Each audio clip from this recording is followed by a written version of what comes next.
So now NHPC limited अब देखिए 79.20 का प्राइस है और अभी अभी यहाँ पर जो है मार्केट क्लोजिंग का टाइम है, ये स्टॉक और थोड़ा सा डाउन हो गया, 78 77 के लेवल्स आ चुके हैं। तो अभी अगर आप देखें मार्केट प्रेशर में और मिड कैप जो है वो क्रैश कर गया है, ऐसे में हमें पीएसयूज पर प्रेशर देखने को मिल रहा है क्योंकि यही स्टॉक्स थे जो कि बहुत ज़्यादा दौड़े थे। Hi, this is Dev and watching traders diary और आज हम बात करने वाले हैं गुड और बैड पीएसयूज के ऊपर, क्योंकि ये सारे के सारे पीएसयूज प्रेशर में तो हैं लेकिन गुड वाले आगे बढ़ेंगे और बैड वाले पीछे रहेंगे। तो अभी मैं आपको बताऊं कि अच्छा हो या बुरा हो, पीएसयूज जब गिरेंगे, ऑलरेडी मैं आपसे कह चुका हूं कि अच्छे पीएसयू उसके साथ साथ पिसेंगे, लेकिन वो एक बाई का मौका होगा। सिंपल सी बात है, क्या आपने पीएसयू सिर्फ और सिर्फ 2 दिन के लिए लिया था या 3 दिन के लिए लिया था, जब आपको पता है कि मेरी कंपनी जो है वो आगे ग्रो करने वाली है, सो दैट क्यों मैं डरूं। लेकिन ये सब कुछ हुआ है वो फालतू की लिक्विडिटी की वजह से, जो कि नए निवेशक लेकर आए और उन्होंने पहाड़ बना के रख दिया पीएसयूज को कि अब पीएसयूज ही भगवान हो गए हैं, मार्केट में और कुछ बचे ही नहीं है। सिंपल सी बात है। सो दैट एनएचपीसी उनमें नहीं आता। ये एक गुड, बहुत ही एक्सीलेंट पीएसयू है और इसके साथ कुछ भी खराब नहीं होना चाहिए। सिंपल सी बात है। यहाँ पर ध्यान रखिएगा, एनएचपीसी की तरह एक और कंपनी है एसजेबीएन, भले ही आगे के फ्यूचरिस्टिक प्लान अच्छे हो बट वैल्यूएशन वाइज बहुत महंगा स्टॉक है एसजेबीएन, ध्यान रखिएगा। इसके साथ साथ अच्छे स्टॉक्स, अच्छे पीएसयू पर ध्यान दीजिए। रेलवे में चुनिए अच्छा पीएसयू स्टॉक कौन सा है। आपके पास अगर पीएसयू स्टॉक है तो आप इन बात से समझ जाएं कि आपको उस पीएसयू के अंदर देखना क्या। अगर आपके पास महंगा पीएसयू है, दूर रहिए उस बात से, सिंपल सी बात है। लेकिन हाँ, कोई भी पीएसयू हो, एक बार तेजी जरूर दिखाएगा बिकॉज ऑफ इलेक्शन के टाइम ये दिखाएगा, लेकिन उससे पहले Q4 पड़ेगा। Q4 हमें ये बताएगा कि कौन सा पीएसयू ज़्यादा क्रैश होना है या कौन सा एक पीएसयू जो है वो रिकवर होना है, आगे कौन सा रहेगा। सिंपल सी बात। तो जहां से चले थे वहीं वापस आ गए। 120 का हाई था इस स्टॉक के अंदर और हमें 79, एक्चुअल में 78 के लेवल पर। अगर आप देखें तो आज के दिन एक बड़ी गिरावट है। इसके साथ साथ कितना गेन यहाँ पर जो है कमा लिया था एनएचपीसी ने। अगर आप देखें तो एनएचपीसी ने कितना चल गया था, क्या ये स्टॉक अपना यहाँ पर 4 से 5 गुना हो गया था क्या, या ऐसा तो हो नहीं गया कि ये स्टॉक इतना ज़्यादा चल गया हो कि मुझे बहुत प्रॉब्लम। हालांकि आपके जो गेन्स हैं वो तो डिप खा गए। सिंपल सी बात है। जिसने भी 70 रुपये पर खरीद रखा था, जिसने भी 75 रुपये पर खरीद रखा, एक टाइम पर वो बहुत ही प्रॉफिट में था। अब अगर आप देखेंगे तो कुछ बचा नहीं है। सिंपल सी बात है, बेचने के लिए कुछ नहीं है। एक क्लियर एंड लाउड बात है कि अच्छे पीएसयू स्टॉक जो है ना, जितना टूटने तो टूट गए, थोड़ा बहुत और प्रेशर हमें देखने को मिल सकता है, लेकिन बेचने के लिए जगह नहीं है। ये बात है, क्लियर है। और हम 78 पर आ चुके हैं। अगर आप बात सोचिएगा कि एनएचपीसी की खुद की वैल्यू है या नहीं है, सिंपल सी बात, तो उस हिसाब से उसकी वैल्यू कितनी है, उस हिसाब से उसका राइट प्राइस कितना है। तो जब भी मैं आपसे कहता हूँ, जब भी किसी भी अच्छे स्टॉक में जिस पर आपको भरोसा हो, अगर उसके अंदर गिरावट देखने को मिलती है, आपको एसआईपी करना चाहिए। आपके पास मौका मिला है दोबारा क्वांटिटी जो है वो जोड़ने का, अच्छा खासा मौका नहीं मिलता। और देखिए, पीएसयू के अंदर गिरावट आनी थी, ये हम आज की नहीं, हम एक लंबे टाइम से बात कर रहे हैं। मैं ये भी कह रहा हूँ कि लगातार कि जब पीएसयू के अंदर एक डिप आएगी, अच्छे खासे स्टॉक भी पिसेंगे। हो सकता है उसमें एनएचपीसी भी पिसे, 10% टूट गया है। अगर अभी आप देखेंगे तो अब वैल्यू क्या पहुंच गई है, 23 के अराउंड आपका पी रेशियो है, 23 के अराउंड, नॉट 24.24, 23-22 के अराउंड आपका पी रेशियो पहुंच चुका है।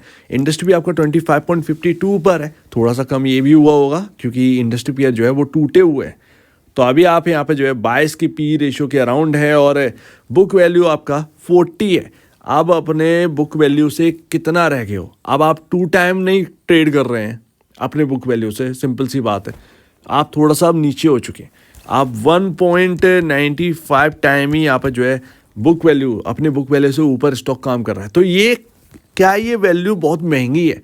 नहीं है। आप सही मायने में देखेंगे तो नहीं है। लेकिन एक जो प्रॉब्लम है एनएचपीसी के साथ, वो हम आज की नहीं, वो हम बहुत पहले की जानते हैं। इसके अंदर ना, इसकी जो नेट सेल है या प्रॉफिटेबिलिटी की बात करें, वो ग्रो नहीं हो रही है।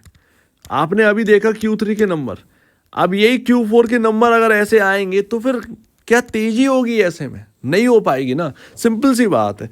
बट अगर आप देखेंगे तो बाकी कंपैरिजन बहुत सस्ता है तब। लेकिन खैर, आगे की बात कौन जाने कितना अर्निंग यहाँ से बढ़ने वाली है। टोटली यहाँ पर जो है अर्निंग बेस्ड मार्केट है। अर्निंग अगर अच्छी आएंगी तो फिर मार्केट तवज्जो देगा, अर्निंग अगर अच्छी नहीं आएंगी मार्केट तवज्जो नहीं देगा। सिंपल सी बात है। यहाँ पर अगर आप देखेंगे तो यहाँ पर आप देखो अडानी पावर को 4.96 का यहाँ पर जो है प्राइस टू बुक वैल्यू, आप देखेंगे टाटा पावर 4.09 टाइम अपने बुक वैल्यू पर काम कर रहा है ये स्टॉक। आप देखेंगे एनएचपीसी 2.20 टाइम पर ट्रेड कर रहा है। ये आपका ओल्ड डेटा है, आज टूटे हैं ये स्टॉक। अब यहाँ पर जो है आपका 1.95 पर आ चुका है, 1.95 टाइम पर ये स्टॉक आ चुके हैं। तो अभी सस्ता है, बहुत ज़्यादा सस्ता नहीं कह सकते बिकॉज कोई ग्रोथ अभी है नहीं। सिंपल सी बात है, कंपनी कई क्वार्टर से ग्रोथ दिखाई नहीं रही, 10 क्वार्टर हो गए होंगे, यानी 2 साल से ज़्यादा का टाइम हो चुका है, कंपनी ग्रोथ नहीं दिखा रही है। एंड इवन यहाँ पर म्यूचुअल फंड का जो डेटा है वो क्या कहता है, म्यूचुअल फंड का डेटा जो फरवरी का आया हुआ है वो यहाँ पर ये कह रहा है न्यूट्रल डेटा है। सिंपल सी बात है, न्यूट्रल डेटा है। कुछ ने खरीदा है एनएचपीसी के शेयर्स को, जैसे कि एससीपीएसई, कुछ ने यहाँ पर सेल किया है बिकॉज ऑफ हाई साइड हमें देखने को मिल गया 120 का प्राइस, तो वहाँ से म्यूचुअल फंड्स जो है वो बेचने लगे। सिंपल सी बात है, आपको जनवरी में भी थोड़ा सा प्रॉफिट बुकिंग देखने को मिली, फरवरी का डेटा भी आपका यही कह रहा है। अब क्यों ना मिले 35 का स्टॉक, 35-40 का स्टॉक आपको जो है वो स्टॉक 120 रुपये देखने को मिल रहा है। अब उसके अंदर अगर कोई ग्रोथ नहीं होगी बड़ी तो कैसे कोई उसको रखेगा, ये एक सबसे बड़ी बात आ जाती है। तो मेरा मानना यही है, एंड लास्ट यहाँ पर थोड़ा सा वेट करिए, थोड़े से और निचले लेवल आ सकते हैं, पॉसिबल है। यहाँ पर क्या हुआ क्या है, अब बहुत ही इंपॉर्टेंट जगह है 75, जहाँ से पिछली बार हम घूमे थे वहीं पर वापस आ गए 75 रुपये, वही 75 रुपये वाला सपोर्ट अगर आपको याद हो। लेकिन मेरे लिए बहुत ही इंपॉर्टेंट रेंज रहेगी इस स्टॉक के अंदर 75 रुपये से 68 रुपये।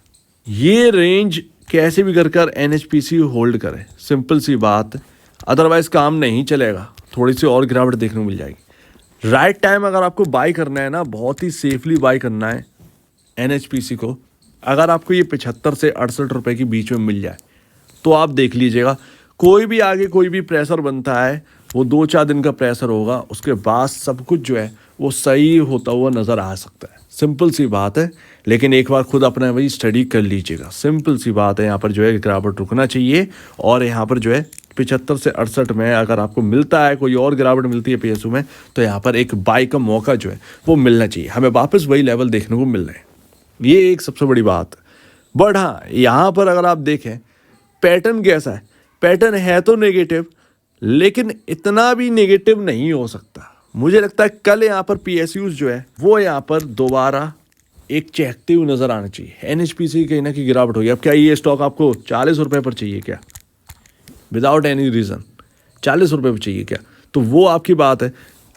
एक और बात, रिन्यूएबल एनर्जी को लेकर बहुत ज़्यादा आप जो है ऑप्टिमिस्टिक मत होइए, क्योंकि सारा का सारा मामला है ना वो सेल्स पर टिका हुआ है। सेल्स और आपका प्रॉफिटेबिलिटी, अर्निंग पर शेयर, कोई खास चीज़ नहीं आ रही है, रिप्लेस करेगा आपके थर्मल को, तो इसमें कोई खास नहीं है। वही चीज़ है कि एनएचपीसी के अंदर ग्रोथ नहीं है। तो अगर किसी को जगह देखनी है बाई करने की तो 68 से 75 के बीच में मिल जाए तो ज़्यादा बेहतर है। मेरे ख्याल से 75 भी नहीं टूटना चाहिए, 75-74 से बाइंग आ जाने चाहिए। तो जो होल्ड कर रहे हैं वो ज़रा यहाँ पर देखिएगा, बेचने की जगह तो नहीं रही, बेचने की जगह जो थी वो जा चुकी है। 92-94 के जो लेवल थे वो जा चुके हैं इस जगह पर। सिंपल सी बात, जो रेंज मैंने आपको बना के दी थी 92 रुपये 40 पैसे, 88 रुपये 40 पैसे, ये 2 रुपये 3 रुपये की रेंज, जो 4 रुपये की रेंज थी वो बहुत ही इंपॉर्टेंट रेंज थी, तो वो निकल चुकी है, गई वो रेंज। तो वो यहाँ पर काम करना है बस। यहाँ पर जो है आज जो क्रैश देखने को मिला है उसकी वजह से है, लेकिन अच्छे स्टॉक्स अब और कितना तोड़ देंगे ये सबके ऊपर होता है। सो उम्मीद है काफ़ी कुछ आपको समझ में आया होगा। अच्छा स्टॉक है, जोड़ना ज़्यादा बेहतर है, तोड़ना नहीं। सिंपल सी बात है, कोई ऐसा नहीं इसने कर दिया था कि भैया 10 गुना चल गए हैं, वैल्यूएशन इतनी महंगी हो गई है कि भैया आप संभाले नहीं संभलना। सिंपल सी बात है, ऐसे ध्यान दिया करिए पीएसयूज के अंदर।